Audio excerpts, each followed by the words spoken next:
Pozdrav, ja se zovem Pijer Žalca, režirao sam film Koncentriš se baba koji ćete, nadam se, vidjeti večeras u online izdanju.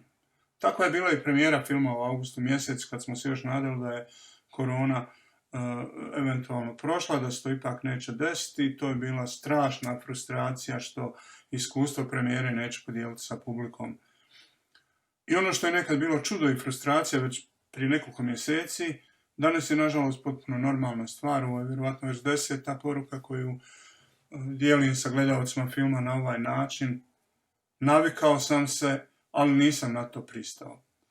Meni je drago što ćete vidjeti film, meni je žao što nisam s vama. Nadam se da će vam film barem djelomično popraviti ove ružne dane, koji će, vjerujem, ipak brzo proći kad neko pametan za nas napravi vakcinu, što se tiče Bosne i Hercegovine, pokloni nam je. I da ćemo se ponovo okupiti, da će doći brzo vrijeme kad ćemo se vidjeti u kinodvoranama. Čuvajte se, maska, distanca, pa će biti sve u redu. Vidimo se, čao.